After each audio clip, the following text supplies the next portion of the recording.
Alamıyoruz abla. Müdür Bey'in emri var. İstediğinizi yapabilirsiniz. Müdür Bey'in emri var. Müdür bey öğrencinin almamasını mı söyledi? Efendim? Müdür bey öğrencinin almamasını mı söyledi size? Ben içeri alamıyorum. Yani öğrenciyi alamıyorsunuz. Sümeyra orada ne bileyim? Gel. Kardeşim bak. Ben gittim izin vermedim. Beni konuşturmadın. Benim hakkımı savunmam var. Müdür Bey daha gelmedi zaten. Daha müdür Bey gelmedi. Müdür gelmedi. Ben içeri girip o öğretmenlerle konuştum. Beyefendi müdür bey öğrencinin almamasını mı söyledi size? Öğretmenlerle konuşmak istiyor. Biz almadı. Biz buraya oy kağıtlarımızı alıp oy atmaya gittik. Herkes bu özgür Türkiye'de. Evet. Herkes istediği gibi de yapabilir. İstediği de giyebilir. Evet. Benim çocuğumun başörtüsü kaleminizden dolayı. Niye yani Benimle benim ilgili çocuğumun ben burada O bir zaman sen görevliyimdir. tamam, Ben görevliyimdir. Sen zor da Ben olsa görevliyim. girdin. Beyefendi müdür bey mi söyledi size öğrencinin almamasını? Kardeşim Bir saniye bekleyin. Mahmut Hoca'yı çağırayım. Mahmut Hoca'yla görüşün. Müdür baş yardımcısı. Bekleyin.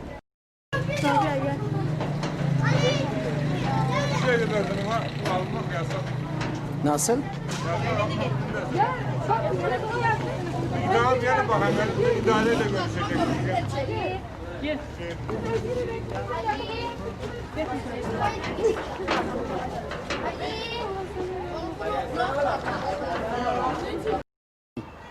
Tesettürümüze karışmaya hakları yok. İstediğimiz gibi okuma hakkını bize verdi. Zaten devlet vermiş, karışma hakları yoktur hiçbir şekilde.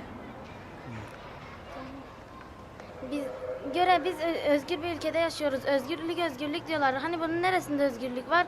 O zaman herkesin kimliğinde İslam yazıyor. O zaman kimliklerindeki o İslam'ı silsinler. İslam'ı yaşamak istemiyorlarsa o İslam'ı silsinler kimliklerinden. Ben böyle örtülü okumak istiyorum.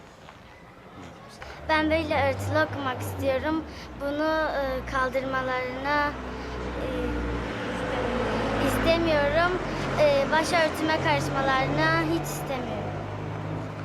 Bu ülke özgür bir ülkese benim çocuklarım niçin kütüphaneye hapsediliyor?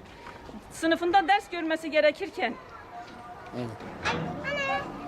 Biz dün geldik mesela, dün burada çocuklarımızı içeri almadılar. Kapıda bize olmaz hakareti yaptılar. Bize polis çağırdılar. Siz burada dediler işte şeyi bozuyorsunuz, düzeni bozuyorsunuz, bilmem ne yapıyorsunuz. Bir sürü şeyler saydılar. Biz dedik ki bizim sadece gayemiz çocuklarımızın okumasını istedik. Başka bir gayemiz yoktur. Başka bir şey dediğimiz yoktur kimseye. Bizim tek isteğimiz çocuklarımız örtülü bir şekilde okusun. Niye ki burası mesela özgür bir ülke? Evet. Madem ki herkes özgürse niçin biz kısıtlanıyoruz? Evet. Açılmak isteyen serbest bir şekilde açılırken niçin ben kısıtlanıyorum? Evet. Hep sıkıştırmak, Bir saniye. hep kısıtlamak bizim için mi? Söyleyin. Bu polisler sizin için mi geldi? Belki de bilemiyorum. Evet.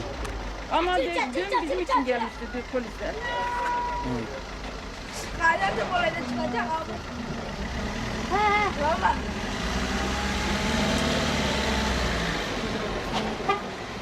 Defalarca benim çocuğumu dersten almaya hakkınız yoktur dememe rağmen, Evet. bu sizin için suçtur, benim çocuğumu dersten engelleyemezsiniz dememe rağmen yine de ne müdür ne öğretmen hiçbirisi gelip bizden konuşmadı bile. Konuşmaya bize tenezzül bile etmediler. Kapıyı kilitlediler sanki biz hapishane mahkumu gibi. Gardiyan gibi bir kapıcı sadece kapıyı açıyı örtüyor, hiç birimizi içeri almadı. Başka gelenleri alıyor, bize gelince davranıyor.